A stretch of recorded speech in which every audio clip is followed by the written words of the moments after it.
Na dor da peleja luz, no riso tem lágrima, no adeus da saudade a voz que promete que em breve vai regressar. Na fé que eu já sei de cor, tem dor que eu não sei rezar. Há verbo que adjetiva, sujeito imperfeito amar. Nos dias que o tempo leva, memórias que vão chegar. No avesso que não se mostra, segredos pra se levar. Nem toda reza é santa, nem todo escuro é breu, nem toda beleza encanta, nem tudo que tenho é meu. Nem todo amor nos ama, nem todo ateu sem Deus, nem tudo que é não nos nega, nem tudo que sou é meu. No chão do sertão tem mar que espera pra renascer. No olhar sertanejo a sede de chuva é grito que clama aos céus. Na fé que eu já sei de cor, na dor que não tem razão, inverte-se no horizonte perfeita contradição. Nos dias que o tempo leva, memórias que vão chegar. No avesso que não se mostra, segredos pra se levar. Nem toda reza é santa, nem todo escuro é breu, nem toda beleza encanta, nem tudo que tenho é meu.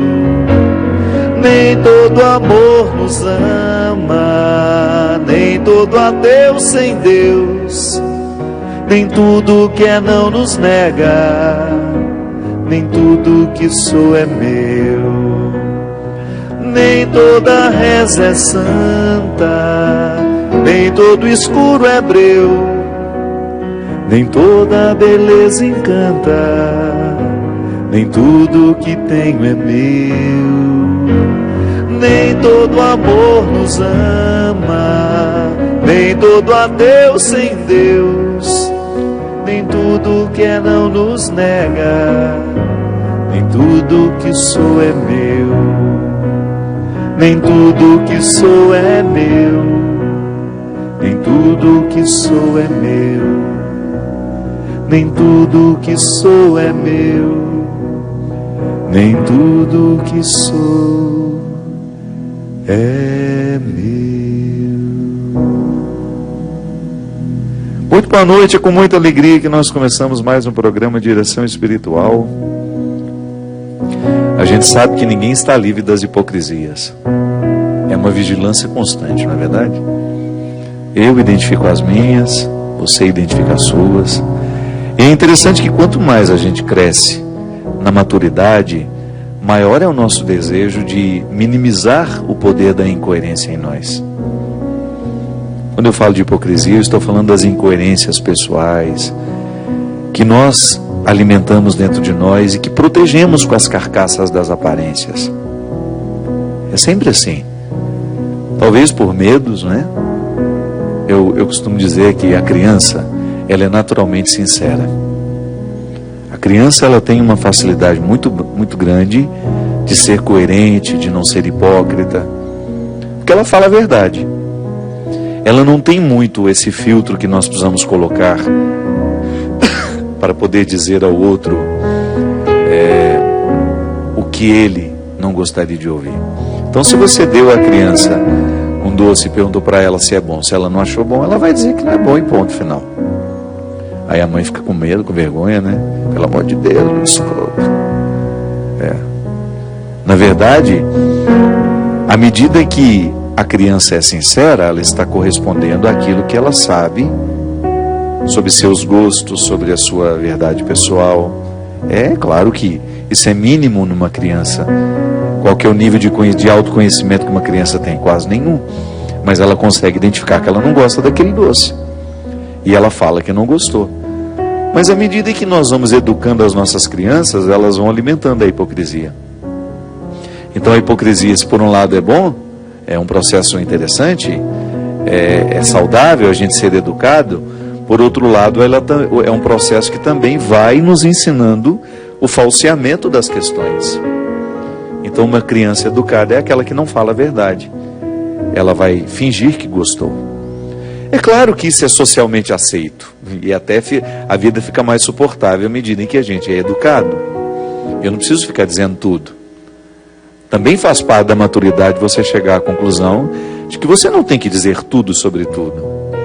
Que você tem o direito de se reservar ao silêncio, de não emitir opiniões, de permanecer calado, né, até que você saiba ou tenha condições de falar alguma coisa.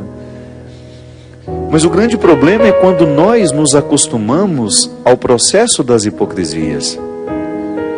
Quando a gente deixa de problematizar as nossas mentiras. Quando a gente se acostuma ao processo do falseamento. Aí sim a gente vai gerar um prejuízo terrível em nós. Minha gente, se do ponto de vista humano isso já é um prejuízo, pior ainda é quando nós falamos do ponto de vista religioso. Porque a religião, ela nos permite muitas hipocrisias, proteções, né? Às vezes eu, para me esconder de um pecado que eu cometo, eu me revisto de moralismo e vou fazer aquele discurso ufânico contra todas as realidades que lá no fundo eu pratico. E serei absolutamente intolerante com todo aquele que comete aquele pecado que lá no meu esconderijo eu cometo. Então eu vou gritar nas praças e eu vou ser absolutamente contra aquelas pessoas que estão praticando o que na minha solidão eu pratico. E é por isso que Jesus não teve nenhuma paciência com os hipócritas, com os religiosos dissimulados da sua época. E essa palavra de Jesus, que é extremamente dura, ela é também amorosa. Porque sempre que a gente tem a oportunidade de quebrar um processo de hipocrisia em nós, a gente se liberta. É tão interessante ser mais livre. É tão satisfatório você experimentar a leveza de não precisar cultivar a hipocrisia. De você ter um coração leve, porque já está devidamente reconciliado com aquilo que você tem de fraco em si mesmo. Com aquelas indigências que você naturalmente precisa administrar, porque é uma questão de sobrevivência. E aí você vai tendo mais controle sobre isso. Porque quanto mais você quer esconder uma realidade, mais ela te oprime. É como você querer esconder o barro na mão. Quanto mais você aperta para tentar esconder, mais ele vai vazar pelos dedos. As realidades psíquicas, emocionais que nos oprimem e que nos levam à hipocrisia, que nós não temos coragem de assumi-las, nós não temos coragem de trabalhá-las em nós, são como esse barro que a gente tenta apertar.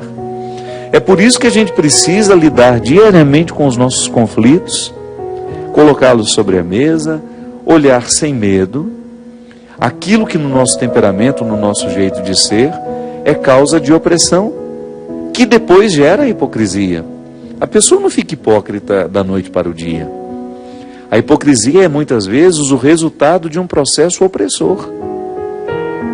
Então às vezes você tem aquela pessoa moralista que fica tentando esconder o seu mundo de vergonhas.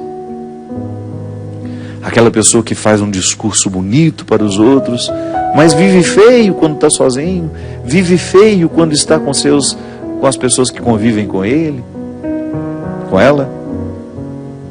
É aquela incoerência entre a vida vivida e a vida experimentada. Desculpe, na teoria, a prática da teoria. Hoje eu fiz um comentário sobre a Xuxa. Eu sempre foi o primeiro lugar que eu tive a minha oportunidade de estar no meio secular. E só eu sei como ela me tratou com absoluto respeito. Ela foi ao meu camarim, conversou comigo, quis saber quem eu era, quis saber quem era minha mãe, os meus irmãos, enfim.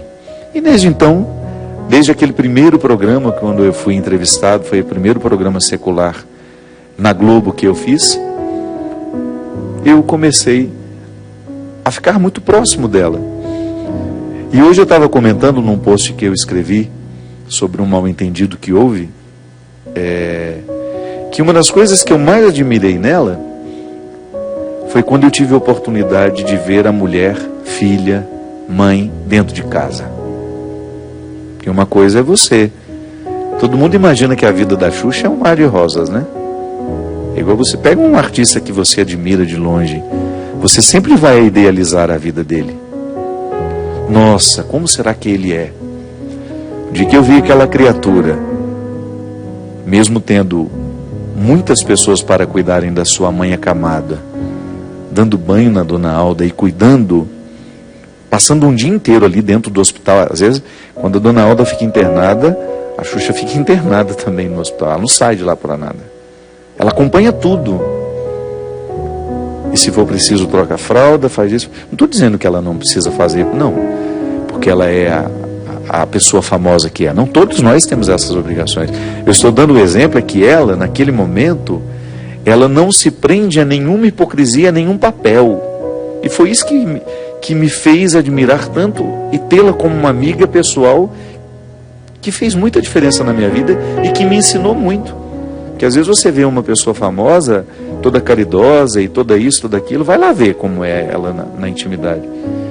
E essa foi a grande surpresa quando eu tive a oportunidade de vê-la de perto, na sua intimidade, na sua casa, na relação com a sua filha, com sua mãe, com os funcionários que cuidam dela.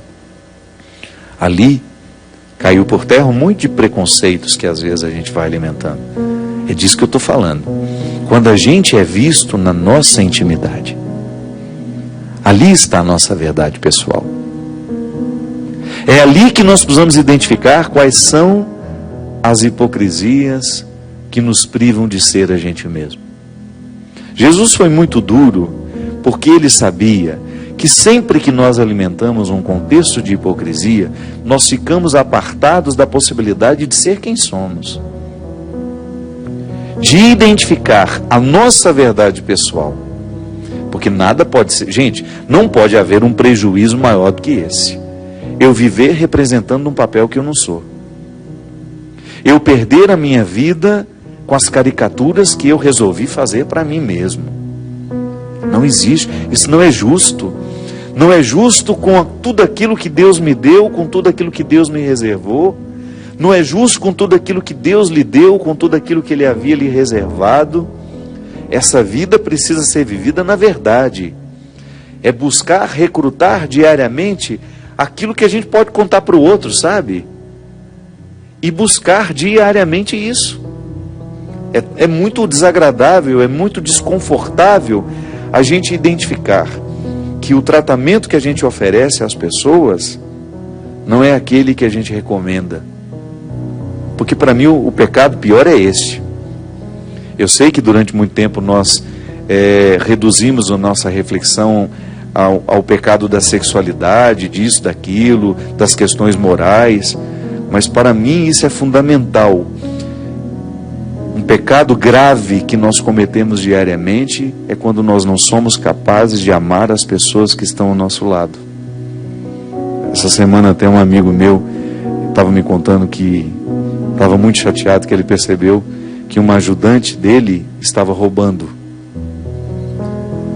E eu sei exatamente a dor que doeu no coração dele. Primeiro porque ele é uma pessoa boa demais, um coração generoso, não é alguém com quem eu convivo, mas eu sei que é. Existem pessoas que você não precisa conviver para saber que elas são boas. Você percebe de cara que aquela pessoa é do bem. E eu identifiquei exatamente o que doía nele, porque isso também já doeu em mim, e eu sei como isso é terrível. Não é o dinheiro que o outro leva da gente, mas é a confiança que se quebra. É muito desagradável você perceber que a confiança deixou de existir. Mas agora ele vai se tornar uma pessoa ruim E ele comentou: eu sou bom demais, eu acredito demais em todo mundo. Como se aquilo fosse um defeito, né? Não. O defeito é de quem rouba, não é da gente que confia, não. A gente vai continuar confiando. Claro que você vai ficando um pouco mais esperto e você vai confiando da maneira certa, né? Não fechando os olhos para tudo aquilo que você também deveria saber. Mas é assim que a gente vai, muitas vezes, endurecendo o nosso coração. Quando você percebendo que o mundo não tem sido generoso com você, você deixa de ser generoso com o mundo. Aí você vive o processo de recessão que o país está vivendo. Que a pessoa tem dinheiro, mas tem medo de gastar. E porque eu tenho medo de gastar, eu deixo de comprar. O comerciante deixa de vender. Aí o comerciante não pode empregar todas as pessoas que ele tem na loja dele, ele começa a mandar embora. É assim que a crise vai se alastrando. É isso que chama-se recessão na economia. É quando a gente começa a segurar o que a gente tem, porque a gente tem medo de gastar, porque a gente está inseguro com o futuro. Aí uma coisa vai desencadeando outra. Quebrar as hipocrisias é a gente mergulhar no coração dessas coisas, dessas realidades que nos tornam tantas vezes absolutamente infelizes, porque não estamos sendo quem a gente deveria ser.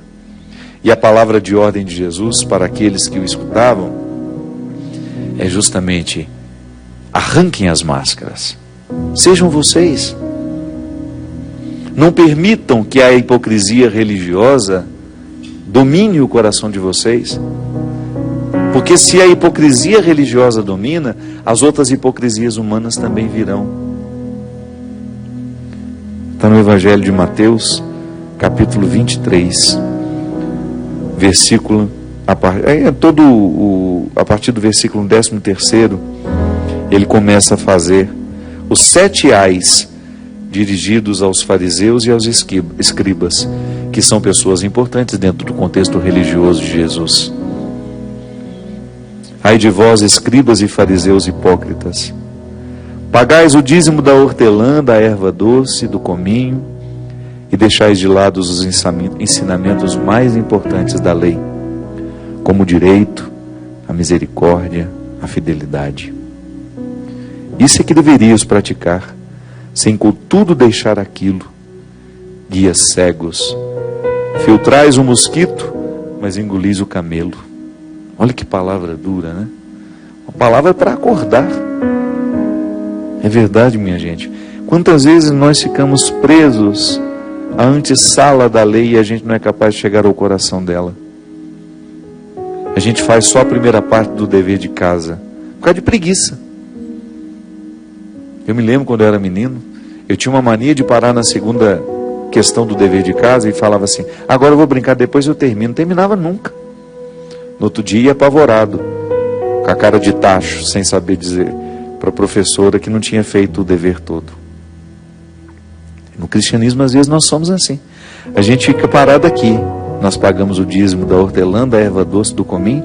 Isso aqui na época tinha um significado, para nós já tem outro, né? Mas a gente deixa de lado os ensinamentos mais importantes da lei, como o direito, a misericórdia, a fidelidade. A gente começa a buscar uma religião sem espírito, práticas cegas, como se isso nos salvasse, como se esses gestos pagãos pudessem nos salvar. Porque se o gesto pagão tivesse o poder de nos salvar, para que viver a conversão? Que é justamente expulsar o processo do paganismo em nós e trazer significados santos a tudo aquilo que nós fazemos. Eu administrar as minhas hipocrisias, eu no meu dia a dia buscar os recursos espirituais para que eu tenha condições de ser mais verdadeiro, de ser mais inteiro, ir diminuindo o processo do pecado na minha vida. Ah, padre, mas não é tudo que a gente consegue, eu sei, é processual. Pode ser que chegue um momento da sua vida em que você seja tão livre, tão livre, tão livre, que você não vai ter necessidade de nenhum contexto mais de simulação e de falseamento. E aí a gente vai ficar insuportável ao convívio, né? Vamos lá? Não, obrigado. Por quê? Porque eu não quero. Não vou perder meu tempo com isso mais. Descobri que a vida é muito curta para eu ficar perdendo tempo com compromissos que eu sei que não quero, não fazem parte das minhas escolhas. Essa vida social intensa que nós temos, né? Como dizia a Aziza na semana passada no programa, né? Me dá o seu celular, o número do seu celular. Eu falei, não, meu celular é para contatos pessoais, ela dizia. Aí a pessoa leva aquele susto. Estabelecer os limites da gente, sabe, do nosso território. Isso é muito saudável. A gente vai alcançando uma liberdade interior que depois vai provocando em nós um desapego. É impressionante. Às vezes nós falamos de desapego material, né? O desapego material é apenas uma consequência do desapego espiritual, que só a espiritualidade nos ajuda a viver. Retirar uma roupa de um guarda-roupa que está sobrando e doar requer um movimento anterior, que é retirar os entulhos que nós temos dentro de nós. Sabe qual é o entulho? A gente achar que aquelas roupas nos protegem, que elas nos fazem melhor, mais bonito, mais isso, mais aquilo. A gente não ter coragem de perder, de abrir mão, são os entulhos. Aquela pessoa que quer ser eternamente famosa, eternamente reconhecida, a custo da própria vida, da própria saúde. Não tem coragem de estabelecer não. Não tem coragem de estabelecer limites a realidades que estão sendo absolutamente fragilizadoras. Por quê? Porque quer ficar sempre no topo. Na vida profissional acontece muito isso. Quantas pessoas você vê perdendo a própria vida para manter aquele cargo, para ser eternamente o chefe, para ser eternamente o respeitado? Faltou um desapego interior de pensar, perdeu aqui, a gente ganha em outro lugar. A gente só não pode perder quem a gente é. O resto, tudo pode ser perdido, que a gente trabalha e constrói de novo. Agora, se a gente perde quem a gente é, esse prejuízo é irremediável. E às vezes, o contexto das nossas hipocrisias escondem as situações em que a gente está se perdendo de nós mesmos.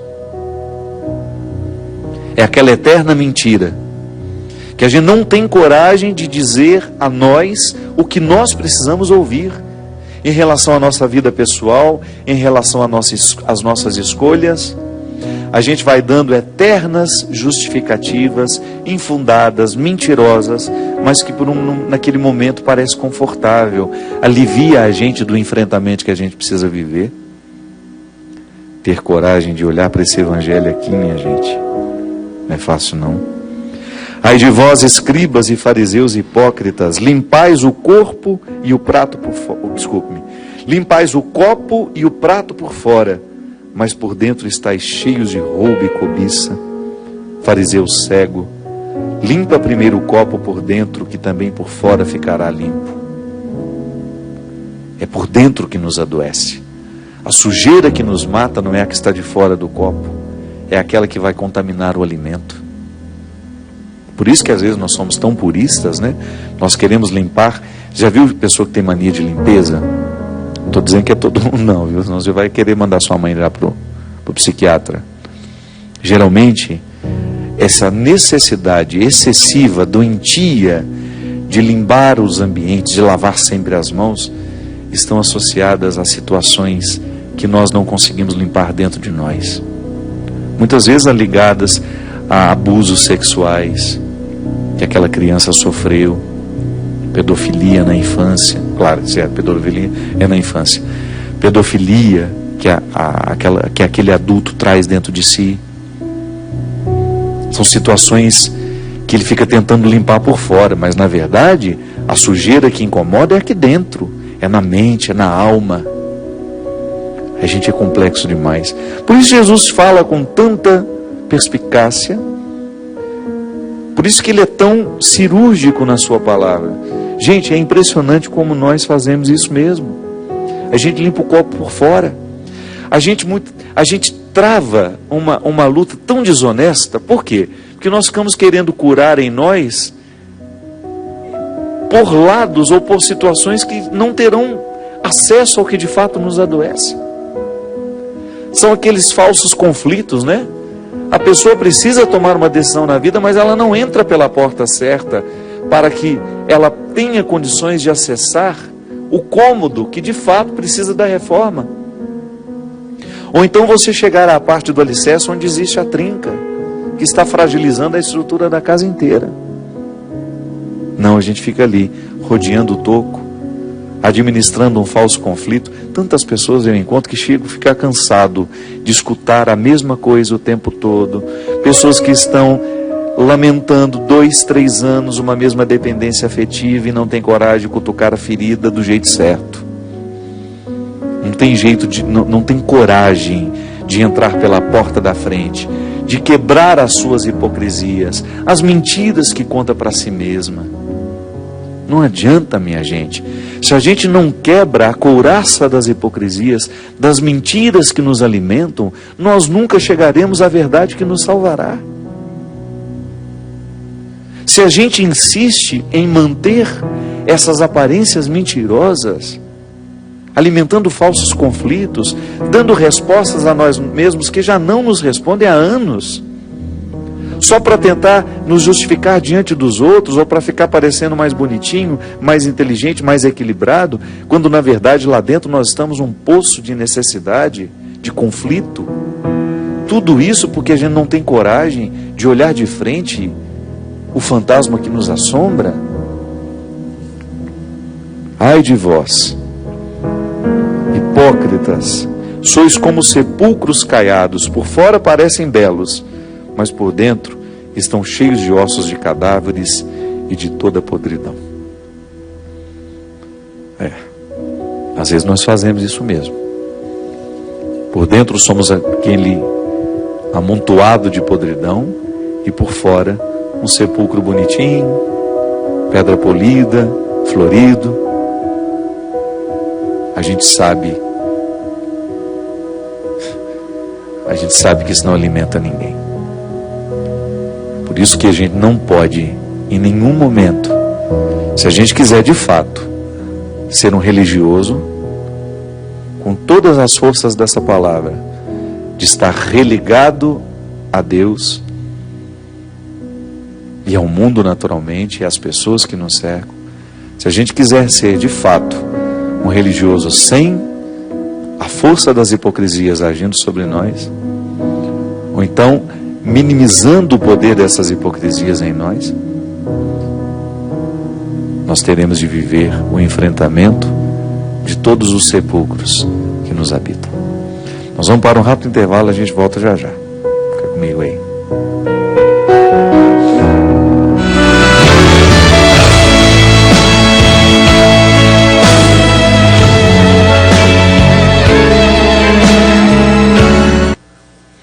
Tenho aqui uma pessoa de Angola. Inclusive eu vou ter uma satisfação imensa de fazer um show em Angola.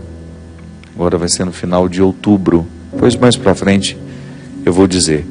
Nós teremos um grande show em Luanda e no outro dia, parece que o show é no dia 30 ou 31 de outubro, não sei. E no outro dia a inauguração do Rincão da Canção Nova. Então estou muito feliz que finalmente vou conhecer a minha querida África, conhecer os meus amigos angolanos, que eu tenho a oportunidade de encontrar todos os anos, lá no encontro de Pentecostes em Jerusalém. Padre Fábio, meu nome é Ana Merica, moro cá no Brasil há 1 ano e sou de nacionalidade angolana. Padre, eu fui testemunha de Jeová desde pequena, até os meus 19 anos, mas passei a assistir missas católicas aqui e comecei a questionar alguns ensinamentos da minha religião. Eu aprendi que não podemos doar sangue, mas agora penso, se Jesus morreu para nos salvar, derramou seu sangue pela humanidade, por que eu não posso dar meu sangue para ajudar alguém? Se um dos mandamentos de Deus é amar o próximo como a mim mesma, por que não fazer um gesto de amor doando sangue? Eu não me recordo, eu não concordo com isso, por isso me converti. E percebi que a religião católica não é aquela religião falsa, como algumas pessoas sempre me diziam. Eu sinto-me bem nesta igreja, gosto das missas e em breve serei batizada, já no próximo mês. mas estou a ser muito criticada pela minha conversão. Eu cá moro com meu pai, minha madrasta e irmã. Minha mãe, lá em Angola, é testemunha de Jeová, mas ainda não contei ele que me converti, pois quero fazer isso pessoalmente. E o que me deixa triste mesmo são as críticas severas que recebo por me tornar católica. Às vezes me sinto mal, temo que isto abale a minha fé. Por favor, me ajude. Como posso lidar com essa situação? Ana Mirica. Ana, minha filha, sempre que nós tomamos uma decisão que vai, de alguma forma, contra aquelas pessoas que estão ao nosso redor, é natural que a gente tenha que administrar os levantes que serão contrários a nós. O processo humano é assim mesmo. Se eu me decido por fazer alguma coisa que é diferente do comum lá da minha casa, é claro que eu terei apoio e terei resistências. O mais importante é você ficar em paz com a sua consciência, né? Que é isso que importa. Nada pode ser mais precioso do que a gente ficar em paz com a consciência, com a escolha que fez. Então, se você descobriu, sobretudo a partir desse elemento humano, que eu também considero muito interessante, a gente poder ajudar alguém que precisa de nós. A gente sabe que hoje são tantas as situações de necessidades, né, de sangue, de pessoas que precisam de doações, de doadores para continuarem vivas. Inclusive, outro dia eu estive também, eu vou me lembrar até o final qual foi a cidade que eu passei muitas esse mês.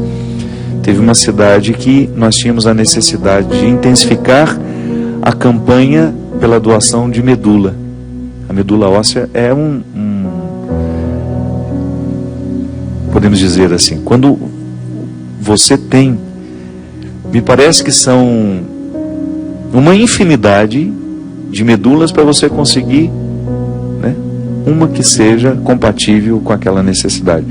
Uma infinidade de doadores, de pessoas que se dispõem, e na verdade ela não doa naquela hora, né? Ela vai lá, ela deixa o nome, faz o registro e faz uma coleta para saber que tipo poderia ser compatível com aquele doador.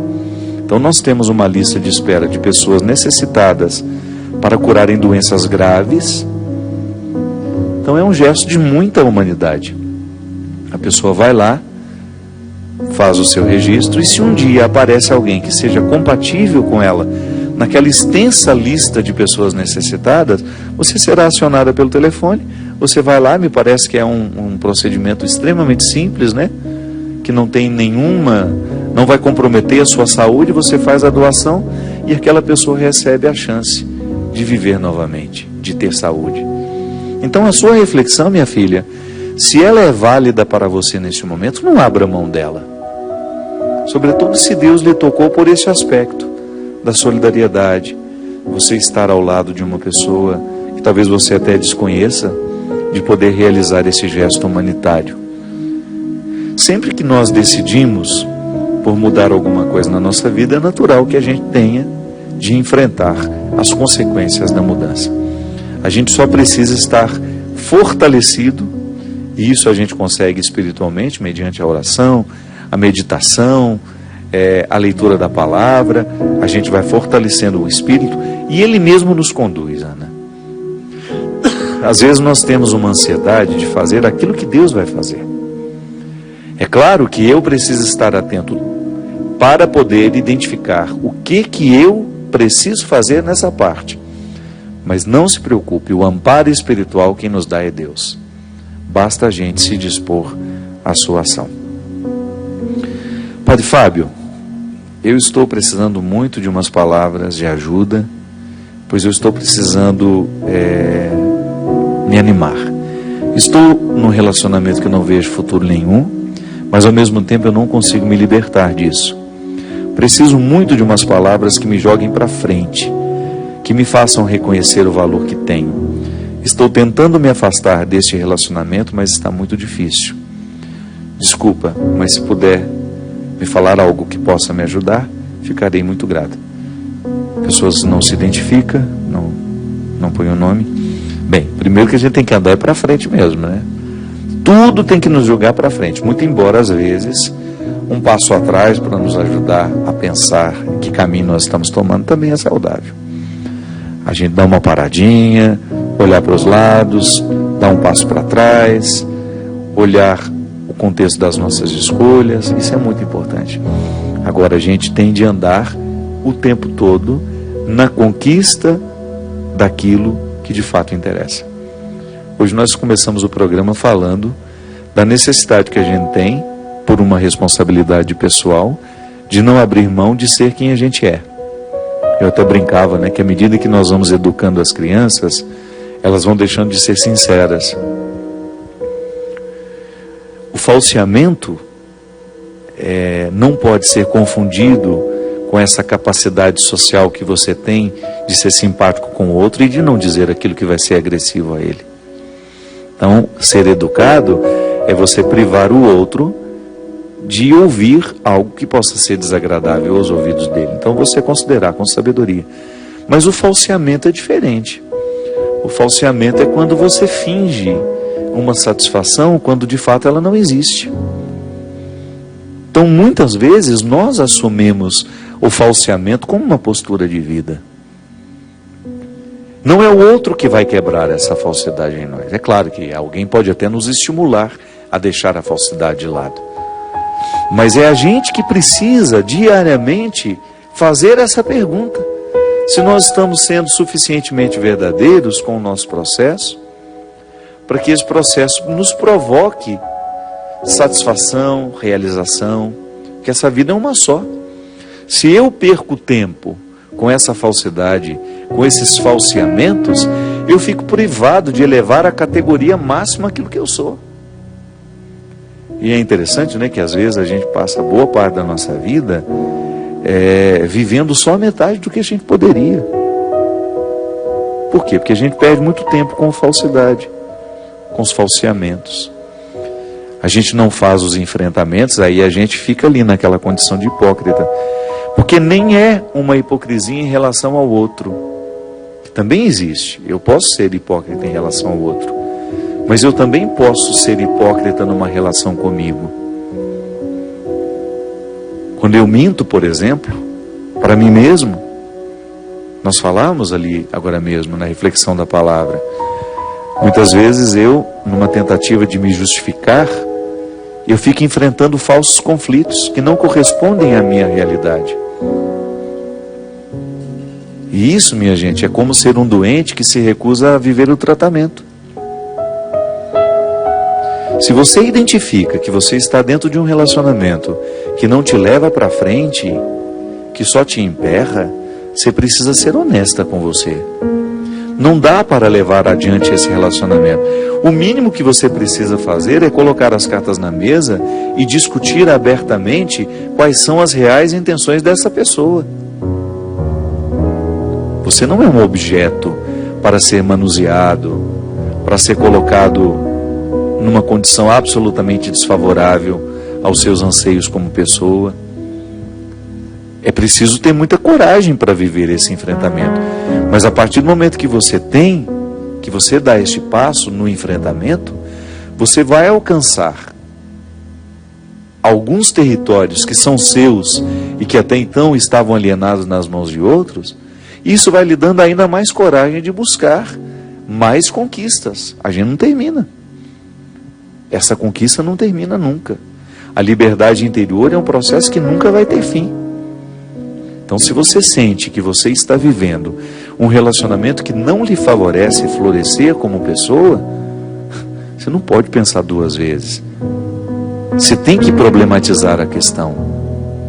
Eu gosto sempre de dizer isso. Nós precisamos levar a sério os nossos conflitos. Às vezes nós não damos ouvido ao que nos incomoda. E por que não damos ouvido ao que nos incomoda?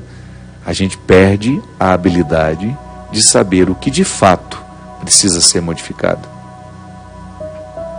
É como você se acostumar a um emprego onde você não cresce, onde você não precisa recrutar a sua inteligência, você fica repetindo a mesma coisa, e aí você olha que uma pessoa muito menos preparada que você realizaria aquela função perfeitamente. Está na hora de você ir embora.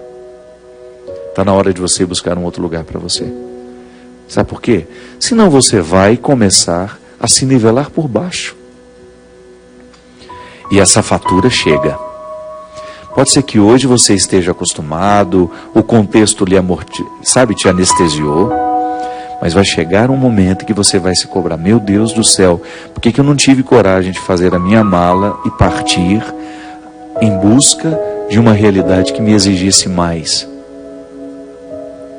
Por que eu não tive coragem de, naquela hora, tomar uma decisão que me causaria um desconforto, porque eu perderia a estabilidade, mas ao mesmo tempo me colocaria num projeto que de fato era para mim? Aí você vai sentir que você vai ser mais exigido do ponto de vista intelectual e naturalmente você vai sentir-se mais confortável do ponto de vista emocional. Porque quando nós temos a acomodação do processo intelectual, você começa a nutrir silenciosamente uma insatisfação emocional.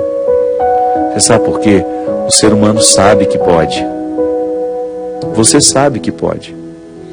Hoje, conversando com uma amiga minha, ela estava me dizendo que ela é empresária, ela trabalha não com um grupo muito grande de pessoas, mas ela fala assim: eu sempre tive muita habilidade de mandar os meus funcionários embora.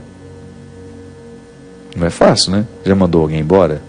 Eu também não quero ter esse desprazer, deve ser muito desagradável. Mas ela disse que quando ela identificava que um funcionário não correspondia mais ao que ela esperava, e que ela certamente teria de enfrentar o dissabor de despedir, ela começava a prestar atenção de maneira especial no que estava desestimulando aquela pessoa. E aí, quando ela chegava para a conversa, ela chegava toda otimista, ela não chegava metendo bronca, não. Ela começava dizendo assim: você tem percebido que você nasceu para muito mais do que aquilo que você faz? Porque se você não está desempenhando bem o seu papel, não é que você é incapaz, não. É que você não está estimulado. Você pode muito mais. Vá buscar um emprego melhor para você. Vá buscar um lugar onde você vá se exigir um pouco mais como pessoa e que naturalmente vai lhe dar uma satisfação, porque o que nos realiza é quando a gente tem a sensação de que a gente está crescendo. Diz que a pessoa vai embora feliz da vida. Isso é um dom. É um dom de fazer o outro perceber que ele pode ser mais. Você faz isso com os outros? Você estimula as pessoas a serem mais? Ou você aproveita a acomodação para que elas fiquem escravizadas nos seus interesses? E você? Você é capaz de se desafiar a querer mais para você? Ou você se contentou com o pouco que a vida lhe deu? Não estou dizendo que você será ingrato, que você vai jogar tudo fora, não. Eu estou apenas querendo que você olhe para você do mesmo jeito como Jesus nos olha. Aquela palavra dura, eu volto a dizer, aos fariseus e aos escribas, não é para humilhá-los, é para acordá-los. Nenhuma palavra de Jesus é para humilhar alguém, para que aqueles se sentissem piores do que eles realmente eram. Não, a palavra dura é para acordar o que está acomodado. Quanto mais acomodado está, mais dura tem de ser a palavra. Senão a gente não acorda. Você tem escutado? Você tem se percebido para saber se de fato você está no lugar certo? Você tem medo de mudar? Tem medo de correr atrás daquilo que você pode se oferecer? Ou você se nivelou por baixo, se acomodou nas suas escolhas e está satisfeito esperando a morte? É muito triste isso. Eu preciso diariamente, por mais que eu já tenha conquistado os meus resultados intelectuais, eu preciso me desafiar. Emocionalmente, eu ainda não alcancei o equilíbrio que eu quero.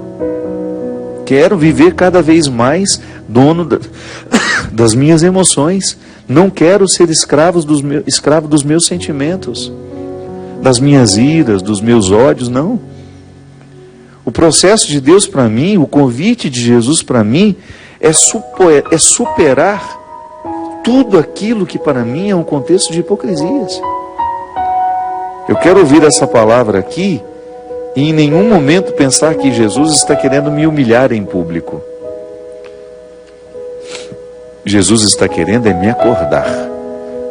Quanto mais dura é a palavra de Deus para nós, maior é o seu amor. Porque aquele que ama exige até a última gota, para que aquele que é amado chegue ao melhor de si mesmo. É isso que eu lhe desejo. Que Deus lhe desafie, que Deus lhe incomode, que Deus lhe grite essa palavra dura, para que você saia de todas as realidades, para que você rompa com todas as realidades que estão lhe aprisionando. Derrame sobre a sua vida, sobre o seu coração, a bênção e a proteção do céu, do Deus Todo-Poderoso, Pai, Filho e Espírito Santo. Amém. Até a semana que vem, se Deus quiser. Nem toda reza é santa, nem todo escuro é breu, nem toda beleza encanta, nem tudo que tenho é meu. Nem todo amor nos ama, nem todo adeus sem Deus, nem tudo que é não nos nega, nem tudo que sou é meu, nem tudo que sou é meu, nem tudo que sou é